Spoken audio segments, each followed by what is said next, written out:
कि तो शायद ख़ास से ज़बान खल को नकाराए खुदा समझो। लाहौर का मौसम बदल रहा है, सो पाकिस्तान का भी 8 फरवरी को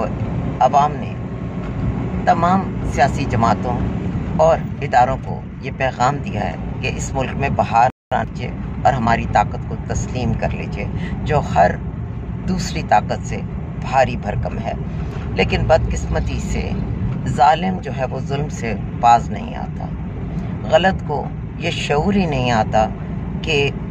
दुनिया इस तरह से तब्दील हो रही है और लोग उनके बारे में क्या सोचते हैं, क्योंकि ईमान के लिए भी दिलों के अंदर गुदास होना ज़रूरी है और इनके दिलों पर कुफ्र लग चुका है। ये तैयार नहीं कि ज़बान खल को कहते हैं नकारा खुदा समझो, मगर ये ज़बान खल को अहमियत देने को तैयार नहीं, ना ही उसके वोट को अहमियत देने को तैयार है। जबकि आज अगर ये अवामी ताकत को तस्लीम कर तो पाकिस्तान तरक्की के उस रास्ते पर जा सकता है जो 76 सालों में पॉसिबल नहीं था। और यकीन मानिए कि इस इलेक्शन में भी भारी अक्सरियत से जीतने वाली पाकिस्तान तहरीक इंसाफ को अगर वाकई क़यादत मिल जाए और फिर वो क़यादत अवाम के साथ कुछ मामला गलत करे या पाकिस्तान के साथ, तो यकीन मानिए कि इसका फ़ायदा ये होगा कि जिस अवाम में इतना सियासी शऊर आ चुका है,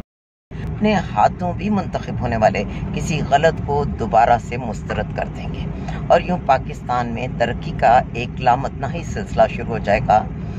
अभी तक तो हालात ये हैं कि मैं इस वक्त जैसे बरकी रोड से गुजर रही हूँ, सो अतराफ में अब क्या कहें, BRB नहर से पहले तक जो है वो DHA फेज़ 7 आ चुका है। ये BRB नहर तारीख का एक अजीम बाप है। ये वही नहर है जहाँ पर 1965 की जंग में भारत जब हमलावर हुआ था तो हमारी कोई डिफेंस लाइन यहाँ मौजूद नहीं थी। लाहौर की हदूद के तहफ़्फ़ुज़ के लिए वो BRB नहर क्रॉस करके आज वहाँ तक आ गए थे जहाँ आज हमारा DHA फेज़ 7 है। अल्लाह पाक मेजर अजीज़ भट्टी और उनके साथ जो प्लाटून में मौजूद तमाम हमारे अफसर, हमारे सिपाही मौजूद थे, उनके दर्जात बुलंद करे कि जिन्होंने BRB से आगे आने वाली दुश्मन को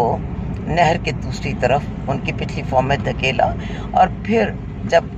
भारत ने उनकी प्लाटून के मुकाबले में अपनी पूरी बटालियन झोंकी तो तब उन्हें ऑर्डर्स मिले कि आप वापस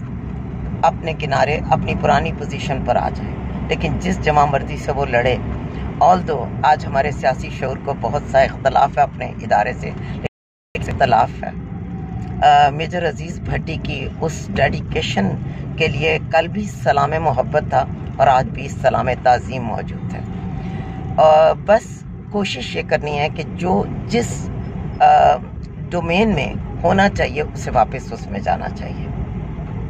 अगर तमाम सिविलियन पावर्स छीन ली, तमाम इदारों पर आप अपना कंट्रोल हासिल कर लेंगे तो पाकिस्तान में जो जलील होके मर गए या जो मरने के करीब हैं उनको छोड़िए, नौजवानों के लिए ये मुल्क क्या रह जाएगा। अगर हर कैंट की हदूद में दाखिल होने वाली मोटर बाइक वाले को जलील किया जाएगा, सारे अस्करी हर ऐसी जगह, तो आप सोचें कि पाकिस्तान तो क्या भारत के बॉर्डर के साथ साथ और मैं भी कुछ अरसे में भारत के बॉर्डर से अगली तरफ भी वही हदूद कायम हो जाएंगी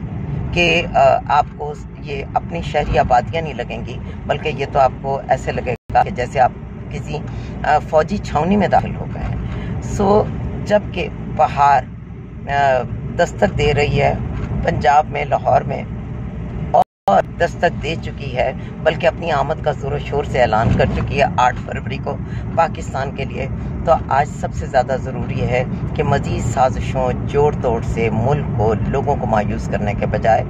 वापस अपनी हदूद में जाया जाए। कभी कभार इस तरह के जो अवामी फ़ैसले होते हैं उनको तस्लीम करने में दो जहानों की खैर होती है, दुनिया में भी आपकी इज्जत होती है और वो जुल्म जो आप करते आ रहे हैं, अवामी ताकत जब उसे रोकने के लिए सामने आती है तो आपका वापस पलटना जो है वो ये नहीं होता कि आपने अपनी इज्जत छोड़ी, बल्कि सबसे बड़ा फ़ायदा ये होता है कि आप एक बहुत गुनाह अजीम जो कर रहे थे, अल्लाह पाक ने आपको उससे बचने और मज़ीद गुनाह करने से रोका भी है।